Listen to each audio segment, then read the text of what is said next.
I'm very excited about this episode. Just went fucking mental. Just went mental with Why is that? the research. So, we started with me saying to you, what do you want to do this week? And then you said Gandalf, right? Yeah. And I thought, okay, well, how are we going to tackle this? Because we've already done Gandalf as the wizards, and you had some good plans for the pipeline of what you want to do episode-wise, which I thought was perfect. So I've actually got notes. Normally I'm a very, I've always got notes on, like, suggestions and improvements and that. But, no, what you said was absolutely perfect for the episodes you want to do. So I thought, right, how can I approach this that still fits in with the timeline? Because doing a character overview of Gandalf might not be the best use of our time. And with it being a drunk talk episode, I needed something that we can have a chat around. Whereas if I'm doing a character overview on Gandalf, it would be a lot of research. And I feel like a lot of it might be kind of like retelling or just retell. Like, I wouldn't have to do a great deal of research. I'd be like, oh, I did this. And then he did this, because we've already covered some of the really interesting aspects with, like the mythology. Yeah. So, like, we know he's a Maiar and what have you. So then I started thinking, right, well, what's Gandalf got in common with other stuff? And that led me to Gandalf's etymology, which obviously I've come to love. And the etymology of Gandalf, I didn't know this until today, and this really got my my nerd boner going. Tolkien got Gandalf's name from exactly the same place as he got most of the dwarves' names. And that's what we're going to talk about today.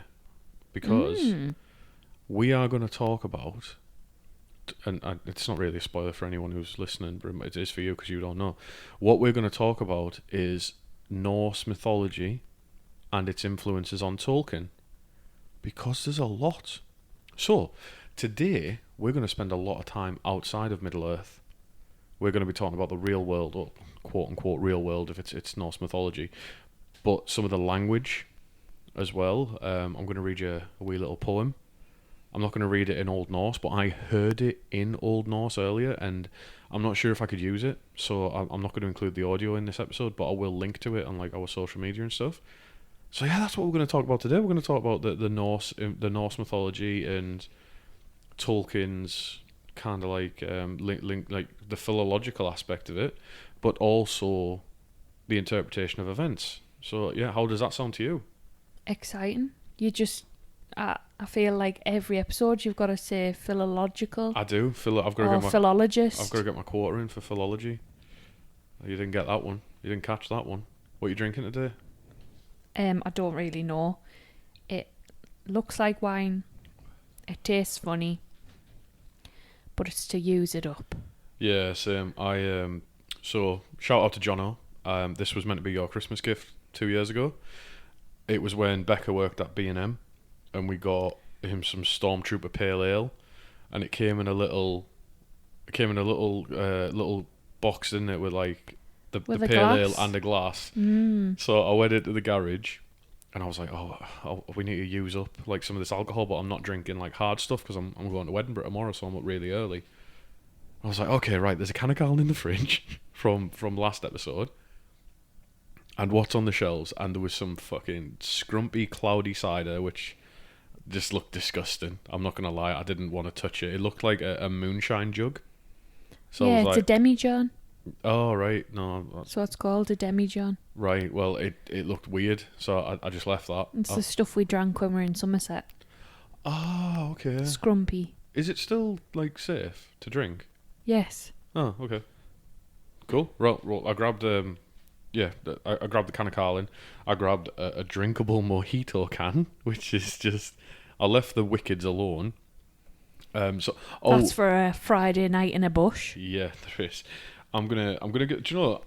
We've got a lovely little community, right, coming around this podcast, because on the last episode I said that you were drinking Strongbow, which is like white trash drink for America and for Britain. And I said, oh, what's the equivalent? Is it like Four Loko? And there's a bloke who follows the podcast called Tony. And Tony, absolute don of a lad, He messaged us after he was listening. He said Bush Light is the American white trash beer. Four Loko is up there as well. So I'll leave the Americans to fight that one out. But thank you, Tony. I love that name. Tony. It reminds me of Tony Soprano. Oh, well, we need to rewatch that. Yeah, we do. It's so good. I've been showing you memes and like I see it like every day. I feel like we need it right now as well because I've just seen an Italian restaurant nearby. All right. Like, and not a cheap, nasty one. Oh, okay. And I was just like, oh yeah, some real Italian food. I would take a shitty deli like Satriale's over an Italian restaurant. Do you know, like the deli that they always eat at? That'd be What's good. that? What's that meat we got in the sandwich over in Rome? I can't remember because it had a very special name, and it was like it just means like your special of the day, and it was just like any local shit that can be put into some bread. You make it sound so appealing. No, it was beautiful though. It's good. To be honest, I had some and it didn't taste bad, and I'm not usually a fan of cold meats. Yeah, no, it was beautiful. It's just for walking. It's walking around sandwiches, isn't it? We had it before we went to the Trevi Fountain. Perfect. Anyway, yeah. So we raided the garage. Becca's got something called demi-sec, which just made me feel ill watching you drink that. It didn't look nice. I've got some pale ale that was meant to be a Christmas gift to my best friend. Sorry. And some other shit. So, yeah. Well, you drank someone else's Christmas present last week, so... Did I? Yeah, another Christmas present that I just never gave. What was it? The Rosy Nosy beer. The Santa beers. Oh, well, fuck them.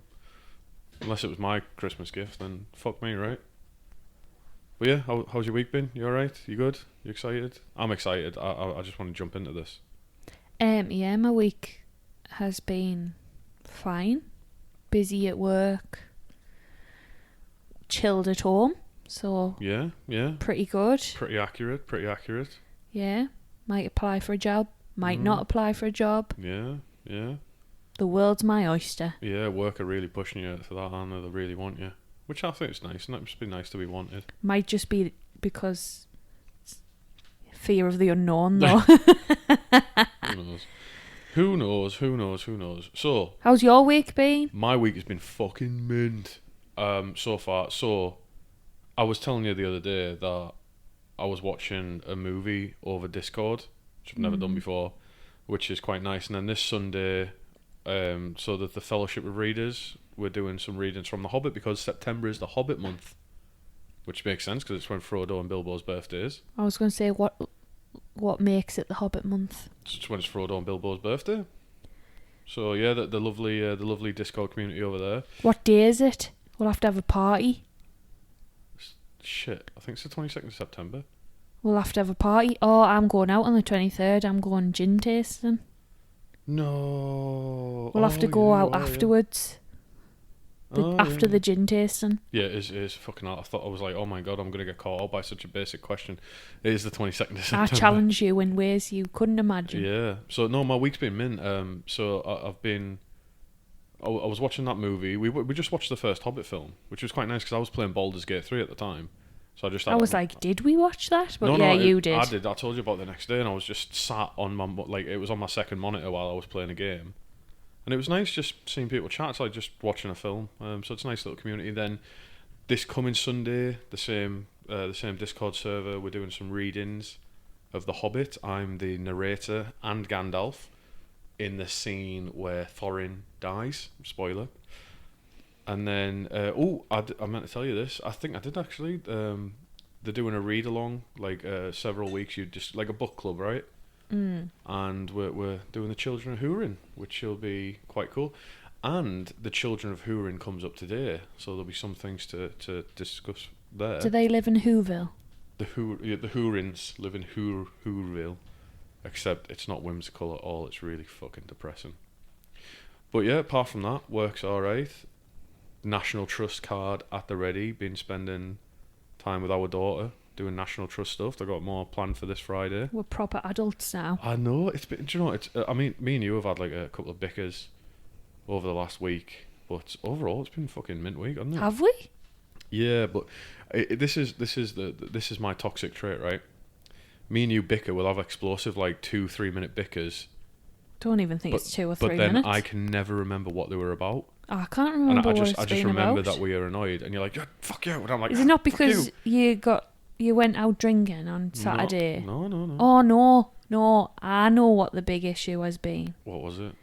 Because I've been pretty tired because I've got up a good few days in a row. That's what it is. That's what I think it is. Oh yeah, so yeah, you've been tired getting up with our daughter. Oh, okay. Yeah, I remember this one. Yeah, because we woke you up really early one morning, didn't we? You woke me up really early when you didn't have to. Yeah, accident. Then Yeah, oops. the next day it was just my morning. The next day, you were hungover. Mm. The day after, and you were falling asleep all the time.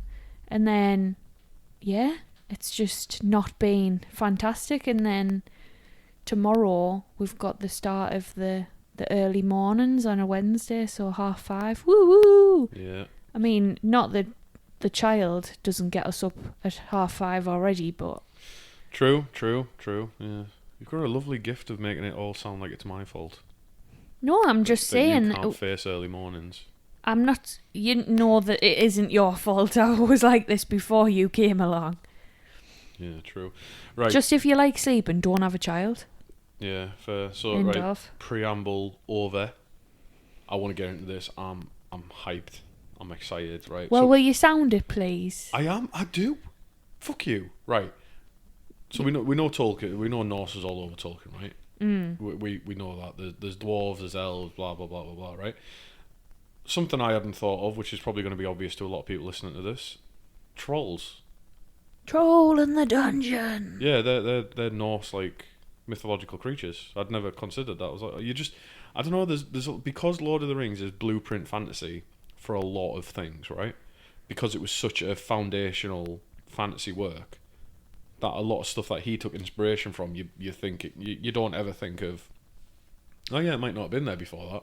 I would have thought they were more medieval because they like hide under little bridges and that. Like my trolls are like the three little goats going over the bridge type trolls. But no, but yeah. So the trolls that, well, just trolls in general are Scandinavian folklore creatures.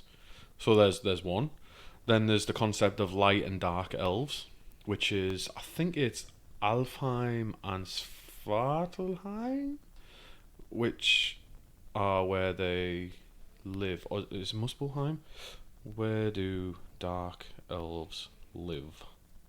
I've just had an epiphany actually. Remember that film Eurovision? Oh, it is Svartalheim. And is it Amanda Seyfried? She's Yeah. like talking to the trolls. Yeah. Oh no, it's it's the elves. Because the elves are tiny. Yeah. Oh, wicked! I got it in one. Wicked. Yeah. So Alfheim for light elves, Svartalfheim for dark elves, and I like saying that. Why do you have to say it like that? Svartalfheim, because I listened to someone speaking Old Norse for a while earlier, and it was beautiful. So yeah, we've got the concept of light and dark elves, which is similar. The Morroquendi and the Calaquendi in Tolkien. Yeah. But in Tolkien, it's not so much about how you look or anything. It's just more along the lines of, did you see the light of the trees or not? So obviously there's some difference. Then you might like this one because I know you've been talking about them quite a lot. Is the wargs in Tolkien? They are taken from the Norse varg and the Old English veg, which means wolf or choker. Ow! And yeah, you've taught our daughter to do that. It's been hilarious. She loves the Monster Mash. She does. But yeah, so wolf or choker, and I couldn't figure it out earlier while I was writing this, and I needed a few minutes to think it clearly, but I suppose wolf or choker might be a similar word because wolves go for the neck, don't they? The jugular. Yeah, so would the choker. Fenrir from Norse mythology, you know, the wolf that bites off Tyr's arm. Yeah. That's a type of varg. A varga. Then, does this sound familiar? Undead creatures that guard treasure and live in tombs. Draugr in Norse mythology, they correspond pretty closely to Barrow-wight in Tolkien. So there's another one. And then there's two main Norse works that Tolkien was involved in, like, in a literary way. And I'll cover the more obvious one first, because the second one is fucking hilarious in the way that it's presented on, like, when I was doing my research. So the first one is that he published a book in 2009, like 40 years after his death. It was obviously it was posthumously published by Christopher Tolkien. And Christopher did what he did with, like, the history of Middle Earth and what have you, and he just had a load of his own commentaries and notes and, like, the development of it. And that was the tale of Sigurd and Gudrun, which it might ring a bell, because in the tale of Sigurd and Gudrun, I think Sigurd kills a dragon by waiting until it goes over him and stabbing upwards with a sword. Yeah, I remember. So that sounds awfully familiar, because that happens with Turin. That's how he kills Glaurung. Yeah. He was in our dragon episode. And Tolkien had written his own versions of the tale, and as long poems in alliterative verse. Not my favourite type of poetry. I'm a rhyme and couplets guy. So his work on Beren and Luthien and the lay of Leithian as the rhyme and couplets is my favourite Tolkien poetry. Unfortunately, it seems to be going quite out of vogue, because I don't read that many rhyme and couplet poems in a fantasy style, which I think there's a market there for me. I'm the market. I'm a gap in the market. Somebody fill me. Yeah, I'm literally one person who really likes that and would want that. Yeah. Someone, please, fulfill my Fill need. Me. Fill me. That's a Peep Show reference for any nerds out there. Nerds of Peep Show. Yeah, there is actually. You're a nerd of a lot of things. I am, but you can't expect everyone else to be. I am a spirograph of a Venn diagram. And there's another. Does anyone remember spirographs? They were massive when I was at school. Like, there was always marketed as, like, now you can draw anything. When really all you could draw was circles. You could draw fucking circles with spiky edges. But it meant that you could go proper ape shit and, like, go like really fast. Yeah. And so, speaking of going back to it, speaking of Turin, who we've just mentioned, who killed Glaurung with the sword. Mm-hmm. Now, I didn't know. So there is, again, I mentioned we've got a lovely little community. There is a member of our Discord, like mine and your Discord, who popped up recently and just joined in. I don't know his name, but he seems like a nice fella, and I've just been talking to him this evening. He lives in the Faroe Islands. I think he's from the UK. And either he's very well travelled or he's a compulsive liar. I'd like to think he's very well travelled. I'm just messing. But his name on Discord is Bungo Baggins. And he sent me some pictures of the Faroe Islands. But he was saying, me and him had a conversation about how Turin is heavily influenced by some Finnish sagas. So I had a look into it. And not so much inspired by, as in Tolkien was just like, I'm going to change the names and copy your homework. And so there is a cursed hero called Kullervo from the Finnish saga of Kalevala, and it is ridiculous the amount of similarities there is with Turin and Kullervo. So in this Finnish saga poem, Kullervo has a sword that is sentient and wants to kill people, i.e. like Galfang, which Turin has. And then also, I don't want to spoil it for anyone who wants to read this 1,000-year-old poem, but he also has a sentient sword, and he also shags his sister. So I thought you said you didn't want to spoil it. Well, he kills himself as well, just like Turin does. Right, okay, but that classes as a spoiler.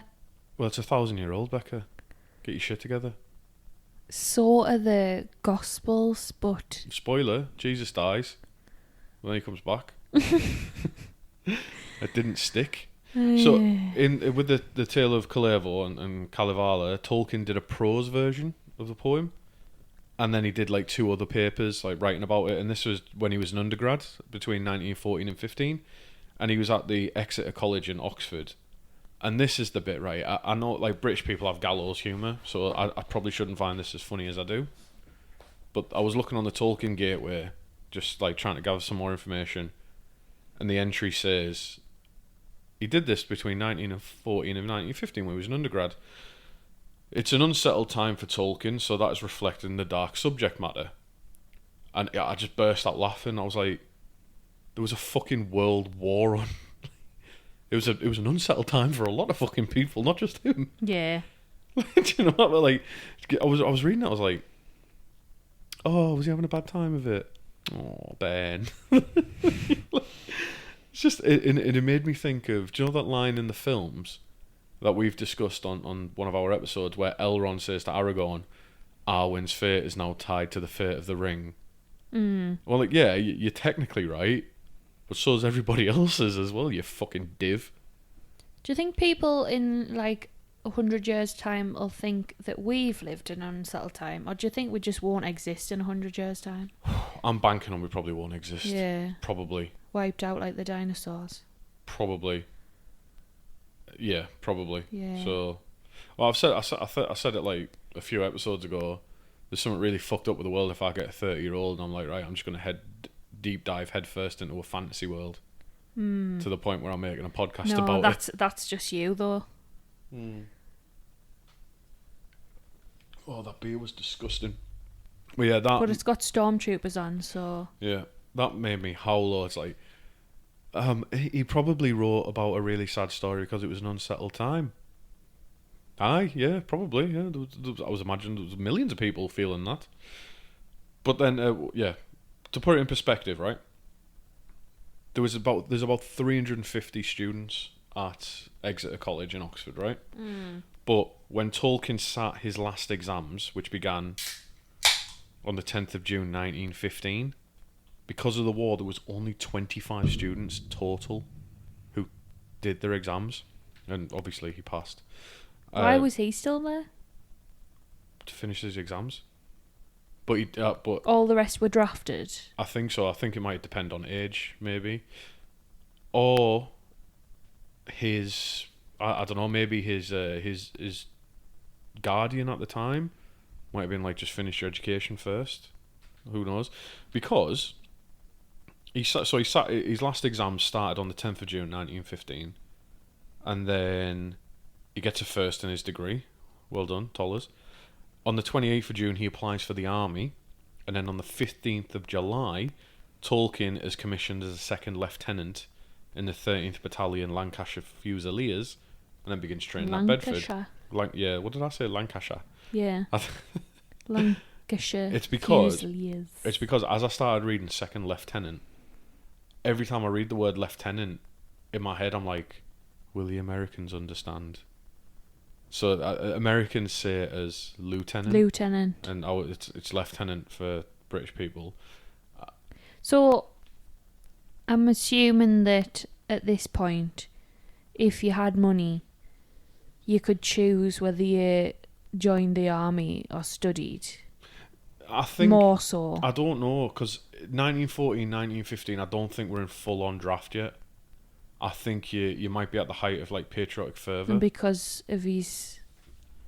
I think it might be at this point. I need to confirm this. Maybe you could look it up while I'm talking, but I don't know when compulsory drafting happened in Britain for World War One off the top of my head. So maybe you could look that up while we're talking. But yeah, to bring it back round. He was obviously pretty privileged because he went to Oxford, so... Kind of. I think, yeah, I don't know, because there was a priest that looked after him as well at some point. So I don't think he was super duper privileged. But I think, I don't know, he was just a bit middle class maybe? I don't know. I don't ever recall hearing that Tolkien was like super duper rich. When he died, his estate was worth £2 million. So, you know, I don't know if that's we need to do a who are you related to? What's that program called? Who do you think you are? Who do you think you are? Yeah. So we've covered Tolkien is influenced by Norse mythology, right? 1917. There you go. So right, nobody had to sign up yet. So it would have been patriotic fervour, where a lot of them went off to fight, and then Tolkien did as well, but he still had the sense. 1916 or 1917. Okay, yeah. So exactly. So he was before that. So he still had the sense to go and finish his exams. hoping that there was a world for him to come back to. Mm. Because in 1914 he got his wife converted to Catholicism and they got engaged. And she waited for him while he was away. So, I think it's just a case of pragmatism, which fucking fair dues. So, we know Tolkien is heavily inspired by Norse mythology and the sagas, right? And let's get on to the focus of today's episode, which is pretty cool. We're going to do a lot of language, we're going to do a lot of names, but it's names you'll already know because of The Hobbit. We're not really going much outside of that. So the first, right, and there's a couple of cool things. So the first thing we've got to establish for everyone is that we've mentioned it before, but dwarves are secretive buggers. They are. They're very secretive. So Kuzdul is their language, and Kuzdul is one of the languages we know the least about in Tolkien because dwarves are so secretive with it. So it's no surprise that therefore we don't really know a great many of dwarves' proper names. We know their outer names. Yeah. So, when Durin's folk migrated to Erebor, they adopted the language of Dale, which obviously, the Already ruin. established. It's the ruins in the time of the Hobbit. It's the ruins at the foot of the Lonely Mountain that they've all moved to Lake Town, and then Bard moves them back up. Blah blah blah. So instead of teaching men Kuzdul, the dwarves did what the dwarves do. And they learned. Adopted their language. They adopted their language and they used it when they traded with men. They also took that for their names as well. So the names we read are the dwarves' Dalish names or Mannish names. They're the outward names. Mm. So I've said before, we don't know what any of the dwarves' real names are because they don't share it with anyone who's not a dwarf. And we've seen this before. We might have briefly mentioned it. So. In the Silmarillion, or in the First Age, when the dwarves first met the elves, what they did was the dwarves found it easier to learn Sindarin than it was to teach anybody their language. Yeah. And it's always been like that. The dwarves will use your language, not theirs. And yeah, fair dues. So everyone in the world always learns English. Yeah. So it's the lingua franca. Even though English is meant to be quite a hard language to learn. Yeah, it's kind of like, what's the opposite of a lingua franca? You have the language that everyone uses, but what's the language that nobody uses? Tribal. Maybe. Yeah, it's like a tribal language, maybe. Alright, so let's be little dwarves ourselves and dig a little hole into some Norse mythology and Norse language. You nerd. So let's start with the language of Dale. Tolkien wrote in letter 144 to Naomi Mitchison, the language of Dale and the Long Lake would, if it appeared, be represented as more or less Scandinavian in character, but it is only represented by a few names, especially those of the dwarves that came from that region. These are all old dwarf names. And is that the name? No. I just want to make sure I had the right thing open. So Tolkien did come to regret this though. He was not happy with himself later down the line. So he'd wrote The Hobbit first, then Lord of the Rings later, and he'd been working on the Silmarillion in between, blah blah blah. He wrote later that he said, in an idle hour, I'd pick these names. That he'd picked them from the Voluspa, which is an Eddic poem. So because he picked them all from Norse mythology, he had to come up with an explanation as to why they were so similar. And what he eventually settled on, which is a kind of cool way about it, is saying that the Old Norse that we know is just a translation of the Dale language. So again, if we look at Middle Earth as an ancient history of our own world, yeah, we've got that. So yeah. So Norse language and Dale language Same are thing. the same thing. Same thing, yeah. Okay. Just to get my head around it. Yeah, that's the point. That's what you have to come up with. So, do you want to hear the poem first, or do you want an explanation of what the Eddas are? Poem. You want the poem first? Yeah. Doesn't really rhyme.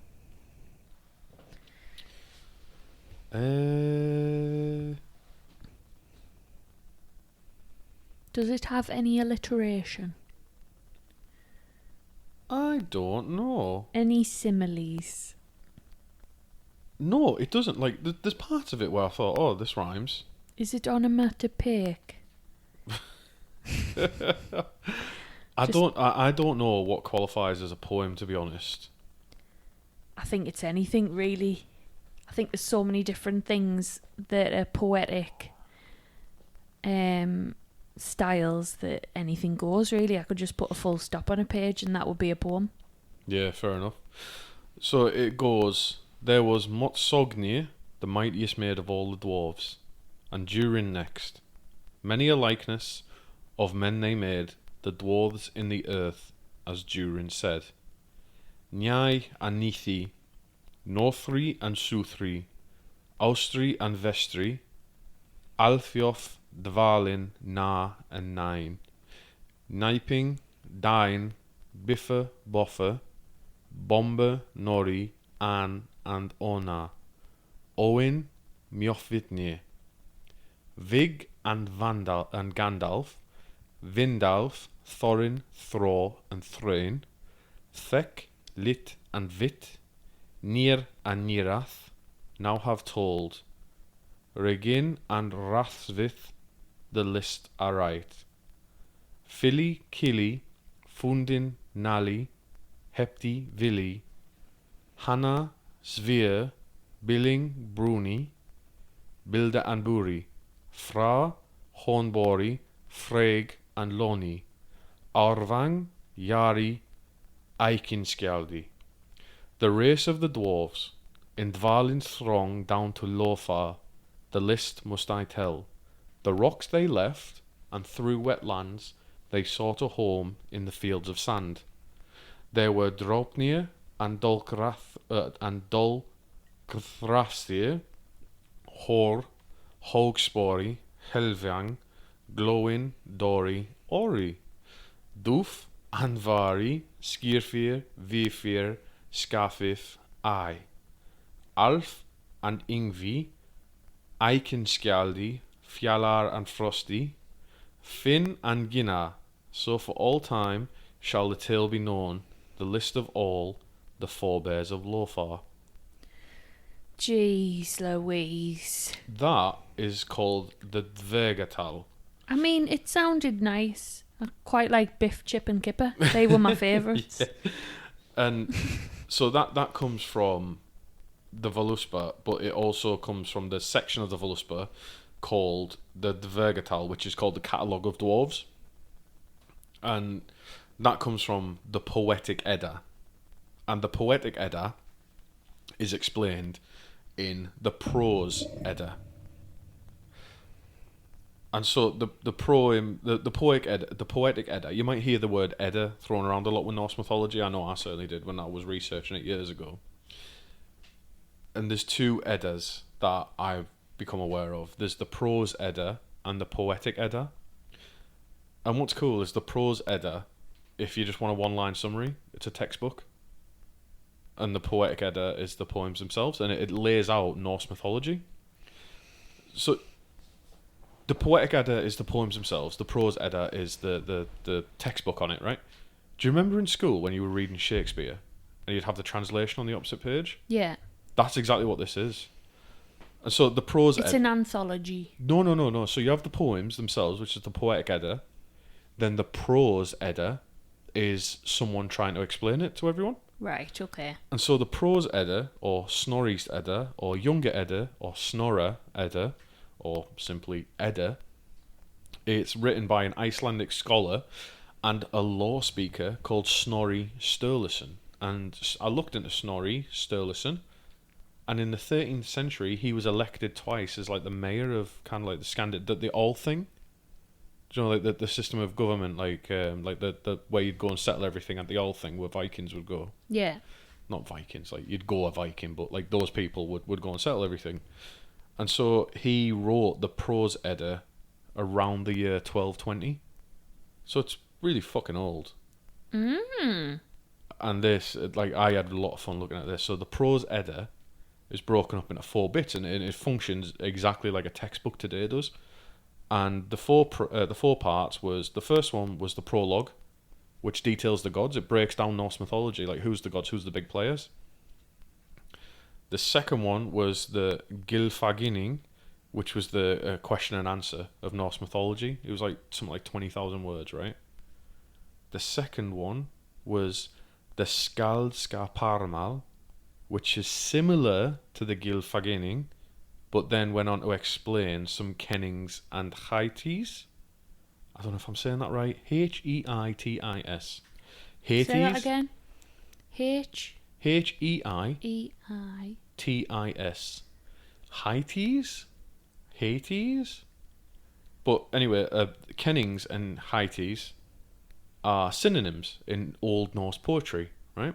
And I was like, well, why is it 2 fucking words? A Haiti or a Haiti tended to be simple words, so you'd swap out the word horse for the word steed. Like, hey Shrek, I'm a noble steed. You heard that? She called me a noble steed. But a kenning was a bit more flowery. So an example of a kenning would, in Norse, which I think this is beautiful, instead of saying death, you would say the flame farewell, which it means an honourable death by implication, because of the funeral rites, like you got burned in your boat. Yeah. So it's the flame farewell, which is it's a more flowery way of saying it. So a Haiti could be a simple word, swapping it out as a synonym. A kenning is a phrase that could go around it. Like eating would be the mighty digestion. It might be called. Do you know what? Let's try and make one. I don't think digestion. I think that's a bit too on the nose. Eating would be the nightly game. Something like that. I like mine better. Or the starvation defeatist. The starvation defeat. Something like that. Like, do you get what I mean, though, with a kenning? Yeah. And then I found some other cool ones, because I couldn't resist myself. I kept going. A kenning for a king or a chieftain is called the breaker of rings, which I thought was violently homosexual, but it's not, unfortunately. It just means it's the sense of you break a golden arm ring to reward your followers. And that I happen to know because there was a podcast. I got really into Norse mythology and Norse culture years ago, and there was a podcast I listened to that went right the way. I think I remember telling you about it. Went like 5,000 years ago, when it was literally they started farming in Scandinavia, or like the like nomadic people settled there. Yeah. And it alludes to their history where they had a gift system. So I would gift you something, and in return next year you would gift me by helping me with my crops. Yeah. And that was like their main system of commerce, and it wasn't a direct trade of goods because the social pressure was immense. That these gifts would be given and received, and that basically kept the value and kept everything in order. Yeah. Which is like pretty cool. So, do you want to start talking about some dwarves? Hear where they've come from? Go on then. You alright? How are you feeling so far? It's a lot to take in. Yeah, it's a lot when you've been drinking the weirdest drink. I think I'm just going to pour the rest down the sink. It's It looks minging, to be fair. It's very tarty. Oh well. But I think I can cope a bit longer. Yeah. Alright. I feel like I'm like a bit squiff. I hope you don't throw up because it looked minging. Do you want some water? Nah, it's fine. I'll just keep drinking it. So let's. So we're going to look at the main ones. We're going to look at is the dwarves of the quest for Erebor, right, and Gandalf. But we'll also have a look at the other named dwarves, because some of the dwarves named in that poem crop up in Lord of the Rings. So the first one is Durin, obviously. But in the Voluspa, he's described as the second mightiest dwarf ever made. And his name means sleepy, which I thought was pretty funny because... So is the next one Dopey? My first thought was that, but then my second thought was, Tolkien, you crafty bastard, because Durin goes to sleep again and again and again, doesn't he? When Durin walked alone, and when Durin wakes again from sleep. So I was like, you crafty motherfucker. I think I'm Durin. Yeah.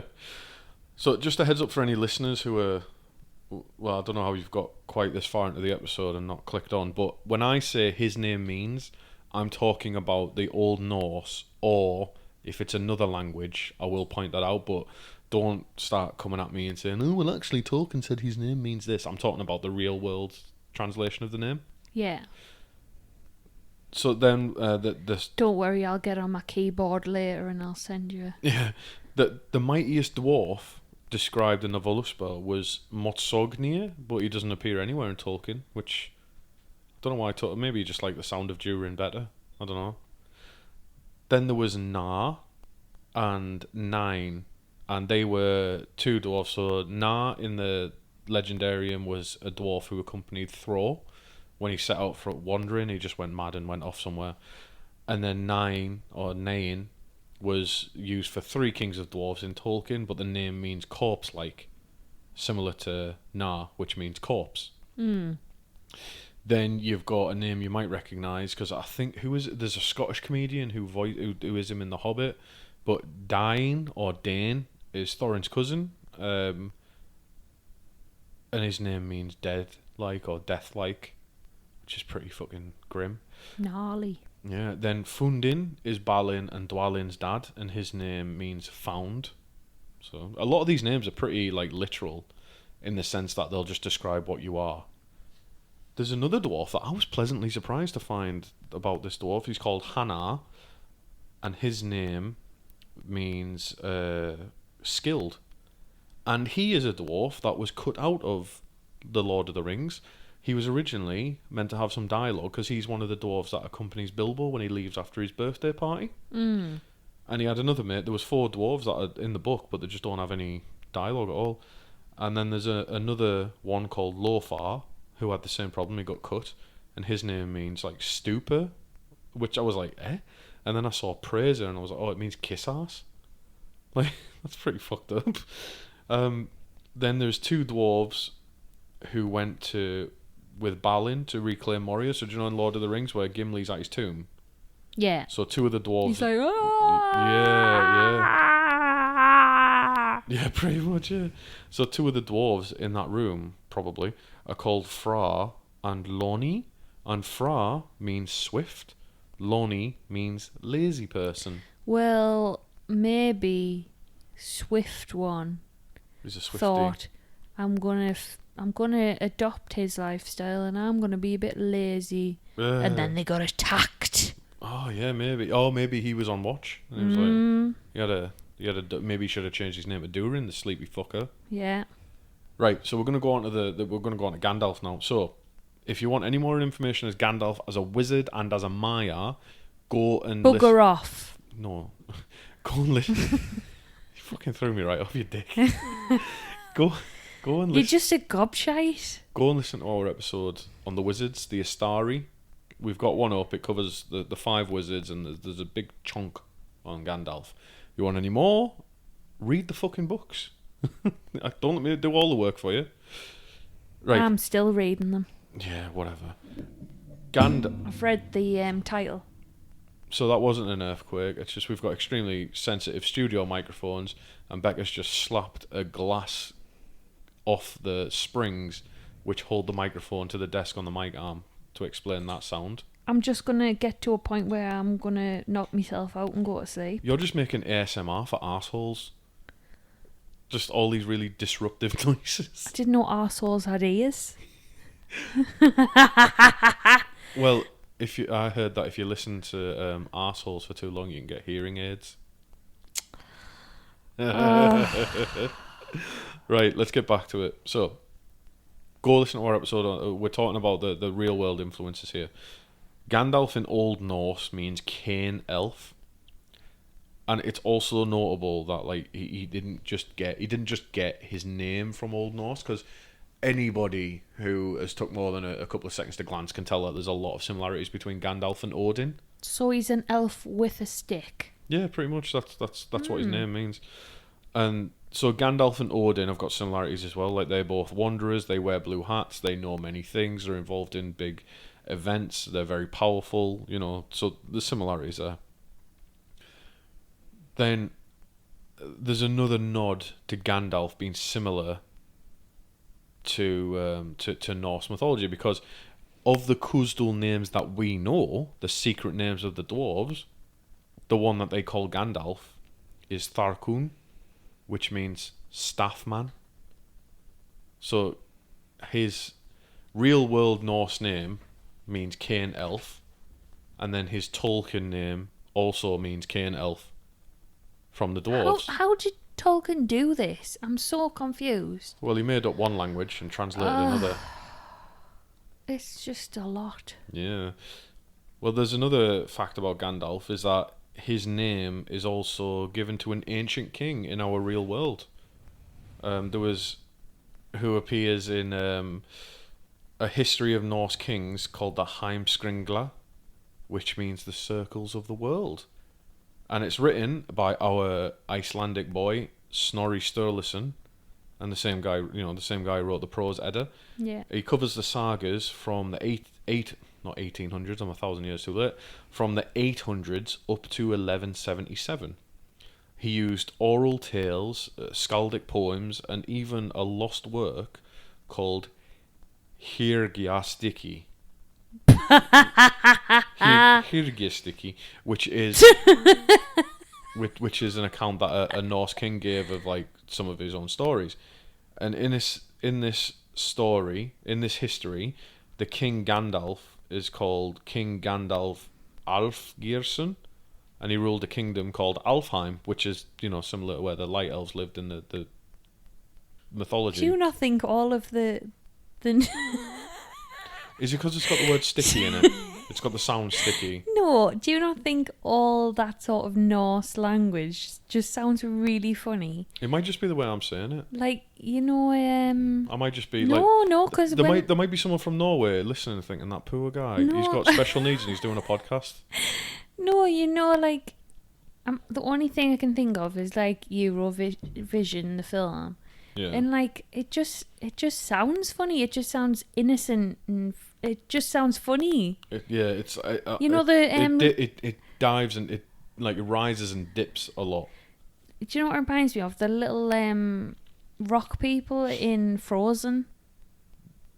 That is a Norse film, pretty much. Yeah. I know, but that's what it reminds me of. Like that trolls. sort of innocently jovial, like, yeah. Well, then why are Norse people seen as jovial now, when in the They used to be fierce. in like the 9th century they were fucking attacking 8th century they were attacking like Lindisfarne. 10th century, between the 7th and 10th century they were attacking Lindisfarne, which is the first Viking attack on England, and fucking killing monks and making them write that they had massive dicks before they decapitated them. They just stumbled up on the island and they went, I don't know, like I think a battle cry sounds the same in every language. and they were like, oh, come on in for a cup of tea, and then they struck. Right, we need to get through this because you are drooping. You're looking silly. You've had a lot of silly goose juice. So, in the history of our world, according to our boy Snorri Sturluson, Gandalf Alfgeirsson ruled a kingdom called Alfheim in a kingdom that is now parts of Norway and Sweden. So that's Gandalf. Okay? Yeah. Next one is we've got Thorin Oakenshield. Thorin means bald, very fitting name for such an arsehole.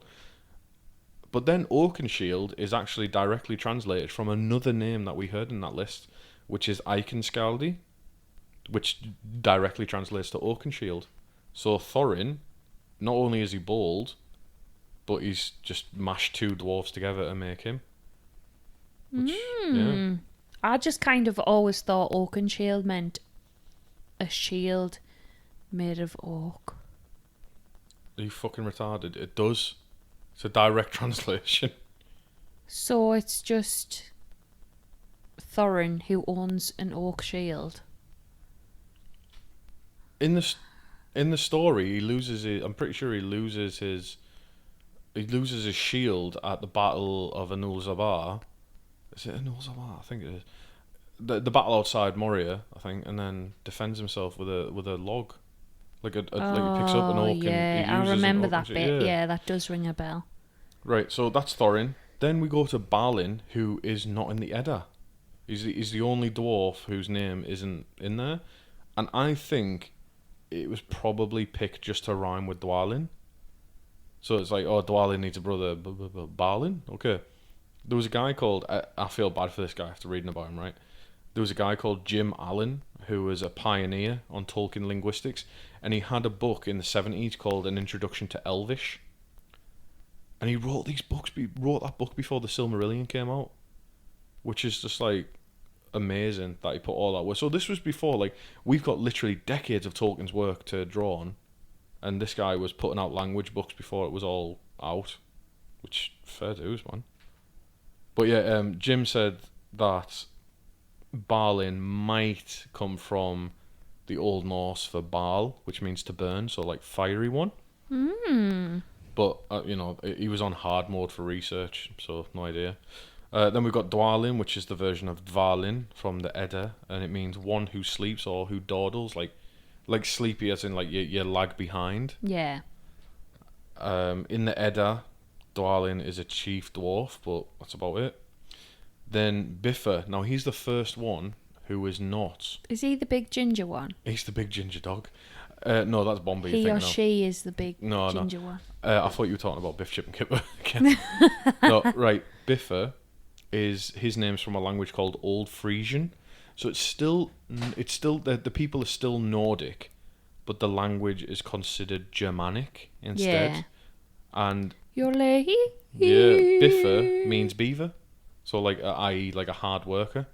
So Bifur crosses a river and thinks absolutely fucking not. Get me a stick. Boffer. Nobody quite knows what this means. Stinky. Yeah. The gassy one.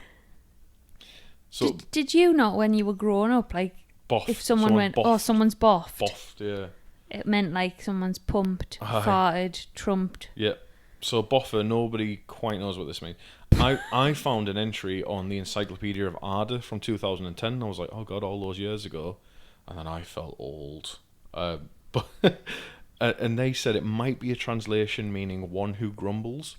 Now, if Tolkien knew this, and this next bit was intentional, then this is amazing, because there's a line in The Hobbit where Tolkien wrote, and then came Boffer grumbling the whole time, which seems like a very kind of like a purposeful reference to put in. Then we'll skip on to Bomber, the fat boy, and this is I couldn't verify this because I don't speak Faroese, but I'm gonna put it out there. Bungo Baggins on our Discord server, he said that according to his wife, who's Faroese, that this comes from the word bombut yutka, which means really fat. Or bombut yutka, which means really fat. And that might be part of the root word for bomber. It means really fat in what? What language? Faroese, of the Faroe Islands. Ah. And then, but the Norse version, it kind of matches up though, because the Norse version likely means the swollen one. So swollen, really fat. Again, I can kind of see that. Nori is next. Not much that can be said about that one. It just means little shaver, like a shaving of something, like a shaving of Parmesan cheese. Someone's hungry. Yeah. Ori, not much to it. Just means violent. Pretty cool name to have. Dory means borer or auger, i.e. like someone who can drill a hole through something. Glowing, which great, glowing is hilarious. It just means glowing one. And I thought like that. The old Norse, the guy who made that name was obviously travelled. He obviously then travelled west and settled in Britain in what would become Newcastle, because it just sounds like a Geordie. He's fucking glowing, man. But I think as well, it's like, I think that dwarf would be very rosy cheeked. Yeah, They're glowing. Yeah, and then there's Owen, which just means shy, Not much to be said about that. Oh, Alright, then we've got Philly. bashful. Yeah, we've got Philly, which means is a Frisian name, so it's more Germanic, and so is his brother Kili. But Philly means file or filer, and then Kili, and it's another Frisian name, and it means wedge, or one who uses a wedge. And that's it. That's it. That's all. That's all we're going to talk about today. How was that? How does that feel? Very interesting. Good. A lot to like. I'm glad I don't have to do a quiz because there's a lot of names to remember. Well, yeah. This one's meant to be a short episode by design, so we've got a lot of rambling in it. But What do you mean? A lot of rambling? Yeah, no, that's it from us. I've barely spoke. Yeah. A lot to go into that. I need to go and rest and recover, but that's it, Becca. Thank you for sitting through this with me. I hope you finish your disgusting drink, and we'll see everyone next week. So that's goodbye from me. Goodbye. Bye.